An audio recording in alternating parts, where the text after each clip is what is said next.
اعوذ باللہ من الشیطان الرجیم بسم اللہ الرحمن الرحیم۔ اب وہ آ رہی ہیں دو آیتیں، یا ایھا الذین آمنوا لا یسخر قوم من قوم عسى ان یکونوا خیرا منہم ولا نساء من نساء عسى ان یکن خیرا منہن۔ اہل ایمان تم میں سے کوئی گروہ دوسرے گروہ کا مذاق نہ اڑائے، تمسخر نہ کرے، ہو سکتا ہے کہ وہ ان سے بہتر ہوں۔ جن کا تم مذاق اڑا رہے ہو، کسی ایک برائی کو دیکھا ہے تم نے، کسی ایک عیب کو دیکھا ہے، اس کی ناک چھوٹی ہے، اس کا کان چھوٹا ہے، اس کا فلاں یہ ہے، اس کا یہ ہے، تو تم نے تو کوئی عیب دیکھا ہے ظاہری، ہو سکتا ہے دل میں اس کے تقویٰ تم سے 10 گنا زیادہ ہو، اللہ کی محبت اللہ کے رسول کی محبت تم سے 1000 گنا زیادہ ہو، تو تمہیں کیا پتا، تم نے تو ایک چیز دیکھی ہے۔ اسی طرح عورتیں دوسری عورتوں کا مذاق نہ اڑائیں، عسیٰ ان یکن خیرا منہن، ہو سکتا ہے کہ وہ جن کا مذاق اڑایا جا رہا ہے وہ اللہ کی نگاہوں میں بہتر ہو ان سے جو مذاق اڑا رہی ہیں۔ ایک حکم تو ہو گیا تمسخر نہ ہو۔ ولا تلمزوا انفسکم، اپنے آپ کو عیب نہ لگاؤ۔ اپنے آپ کو عیب لگانا یعنی اپنے بھائیوں پر عیب نہ لگاؤ، آخر وہ تمہاری ہی اس ملت کا فرد ہے، امت کا فرد ہے، تو اس کو عیب لگا تو تمہیں عیب لگا۔ اس لیے فرمایا بہت ہی بلیغ الفاظ ہے، ولا تلمزوا انفسکم ولا تنابزوا بالالقاب، اور لوگوں کے چڑانے والے نام نہ رکھ لیا کرو۔ کسی جماعت کا نام کچھ اور ہے، اس کو چڑانے کے لیے نام کچھ اور رکھ لیا گیا ہے، یا اور کسی فرد کے لیے، کسی گروہ کے لیے، تو یہ جو ہے ایک دوسرے کے اوپر اس طریقے سے ڈال دینا اور نام ان کے اوپر کہ جو ان کو پسندیدہ نہیں ہے، یہ 3 کام ہو گئے ایک آیت میں روکا گیا۔ اس کی وجہ سے اکثر ایسا ہوتا ہے، کبھی ایک دوست آپ ایک خاص قسم کا مذاق اس سے کر رہے ہیں یا کسی لفظ سے اس کو چھیڑتے ہیں، 100 دفعہ وہ سن لیتا ہے، کوئی اثر نہیں ہوتا، کسی وقت کوئی عجیب کیفیت ہوتی ہے اس کی کہ اس کے دل میں جا کر زخم کی طرح لگ جاتا ہے اور پھر وہ دل کا رشتہ ٹوٹ جاتا ہے، اور ایک ایسی جو ہے اس کے اندر گرہ پڑ جاتی ہے، تو کھولے نہیں کھل سکتی۔ لہذا محتاط رہو۔ بئس الاسم الفسوق بعد الایمان، ایمان کے بعد تو برائی کا نام بھی برا ہے، کیوں ان چیزوں میں جا رہے ہو؟ تمہیں تو ایمان کو سمجھنا چاہیے کہ اللہ نے تمہیں اتنی بڑی فضیلت دی ہے، تو ان گندگیوں کی طرف جو ہے تم متوجہ ہی نہ ہو۔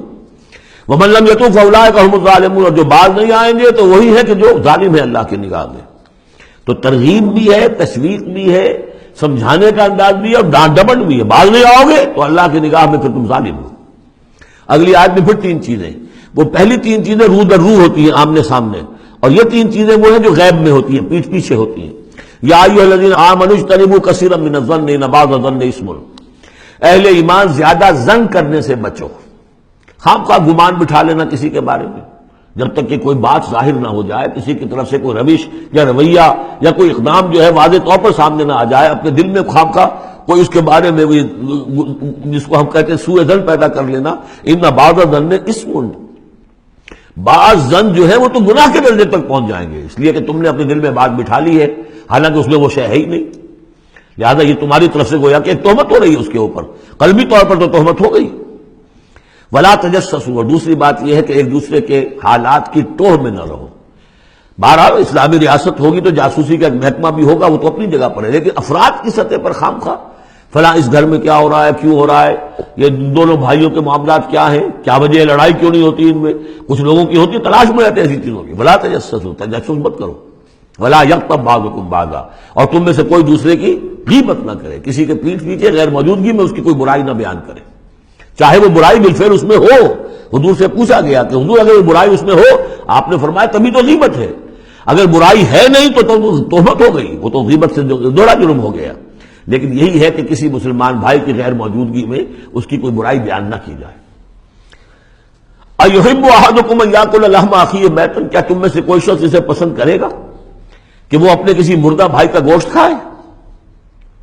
فکرہتموہ، یہ تو تمہیں بہت برا لگا، بہت گھن آیا، یہ کیا بات کہہ دی اللہ تعالیٰ نے؟ کوئی شخص چاہے گا یہ کہ اپنے مردہ بھائی کا گوشت کھائے؟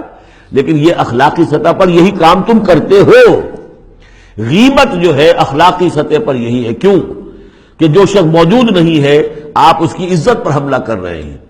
اگر وہ موجود ہوتا اپنا دفاع کرتا، لیکن موجود نہیں، دفاع نہیں کر سکتا، وضاحت کرتا، آپ کو غلط بات سمجھ میں آئی، آپ نے ٹھیک نہیں سمجھا ہے، آپ کو اطلاع صحیح نہیں ملی ہے، آپ 100 طرح سے اپنی حفاظت کرتا ہے اپنی عزت کی، اور چونکہ موجود نہیں ہے آپ نے جیسے مردہ بھائی کی لاش پڑی ہے، جدھر سے چاہو موٹی جو ہے کاٹ لو، لیکن اگر وہ زندہ ہو تو تمہیں قریب آنے دے گا۔